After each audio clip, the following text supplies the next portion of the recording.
চট্টগ্রামে কোরবানির পশুর বর্জ্য অপসারণ কার্যক্রম প্রায় শেষ। ৬ ঘন্টার মধ্যে শতভাগ বর্জ্য পরিষ্কারের নির্দেশ দিয়েছেন চট্টগ্রাম সিটি কর্পোরেশনের মেয়র। জানান, কোরবানির দ্বিতীয় দিনেও নির্ধারিত সময়ের মধ্যেই সরানো হবে সকল বর্জ্য। সাথে চলছে কোরবানির পশুর চামড়া সংগ্রহ। তবে কাঙ্ক্ষিত দাম না পাওয়ায় বিপাকে পড়েছেন মৌসুমি ব্যবসায়ীরা। নয়ন বড়ুয়া জয়ের তথ্যচিত্রে ডেস্ক রিপোর্ট। ৩,২০০ পরিচ্ছন্নতা কর্মী, হাতে সময় আছে মাত্র ৬ ঘন্টা। এর মধ্যেই নগরের অলিগলি থেকে পরিষ্কার করতে হবে কোরবানি বর্জ্য। এই নির্দেশনা চট্টগ্রাম সিটি কর্পোরেশনের।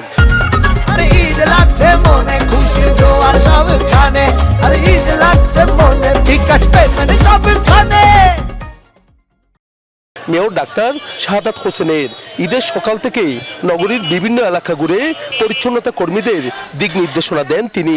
জানান, রাত ৮টার মধ্যেই শতভাগ বর্জ্য অপসারণ সম্ভব। যেসব পয়েন্টে ময়লা জমা ছিল সেগুলো আমরা ক্লিন করিয়েছি এদের মাধ্যমে, এবং আমরা জানেন আমাদের পরিচ্ছন্ন কর্মীরা অত্যন্ত অ্যাক্টিভ, বুস্টেড আপ। এইদিকে দ্রুত বর্জ্য অপসারণে সন্তোষ প্রকাশ করেছে নগরবাসী। তবে কোরবানির পশুর চামড়া নিয়ে বিভাগে পড়েছেন মৌসুমি ব্যবসায়ীরা।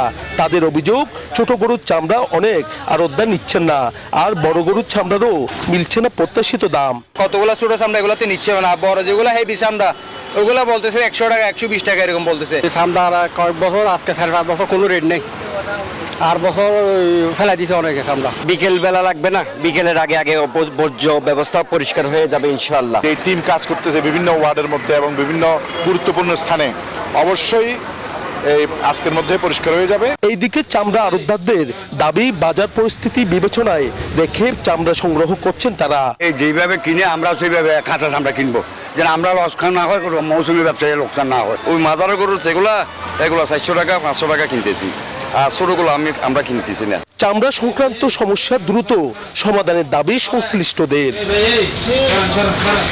নয়ন বড়ুয়া জয়, নিউজ 24, চট্টগ্রাম।